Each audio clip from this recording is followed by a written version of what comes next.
اقسم لك بالله انت عندك كنز ملايين الناس بتحلم بيه وانت ولا عارف تستخدمه ولا حتى مقدره، وده السبب مع الاسف اللي مخليك واقف مكانك محلك سر. خليني احكي لك قصه او تجربه علميه.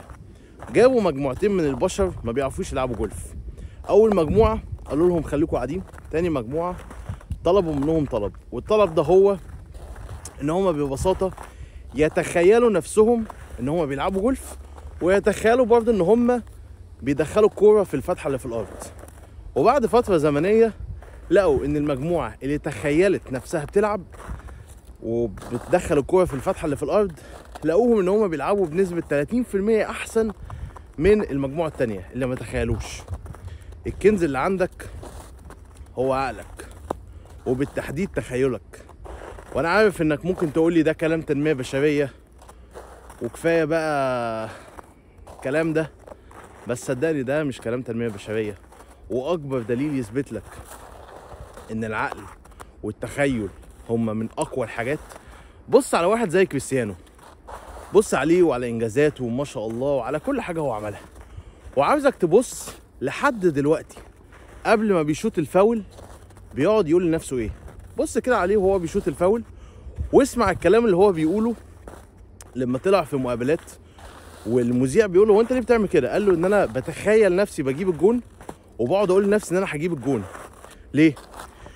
لان ببساطه السبكونشس مايند اللي هو العقل اللاواعي ما بيعرفش يفرق ما بين الخيال والحقيقه. وهقول لك نظريه علميه هتستغربها جدا زي ما انا استغربتها كده. لقوا في حاجه اسمها الميرور نيورونز، خلايا في المخ، تمام؟ لقوا ان الخلايا دي بتتفاعل سواء انت عملت حاجه او ما عملتش حاجه. يعني لو انت مثلا تخيلت نفسك بتلعب بيانو هتلاقي ان في خلايا بتتفاعل، تمام؟ هي نفس الخلايا اللي هتتفاعل لو انت قعدت على البنش وقعدت تلعب بيانو. ده ما بيقولكش حاجه، ده ما بيقولكش ان انت عندك قوه مرعبه.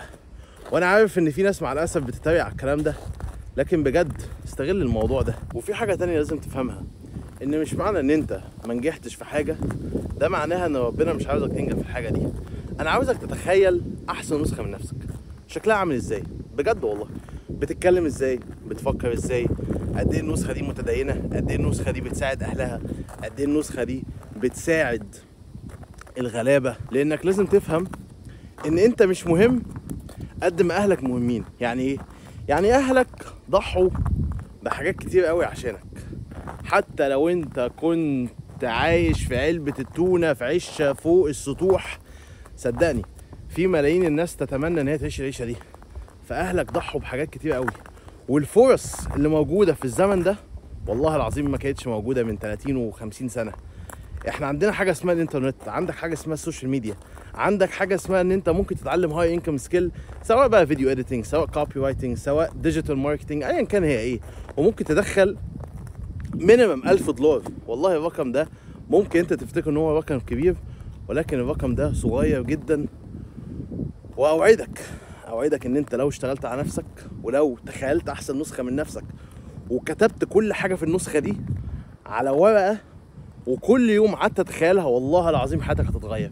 بس انت لازم تسعى، طبعا لازم تدعي ربنا، تاخد بالك من دينك، تاخد بالك من صحتك، وتشتغل على الفاينانشال فريدم بتاعتك. دي اهم حاجه عشان اهلك لازم يعيشوا الحياه اللي هم يستحقوها. السلام عليكم.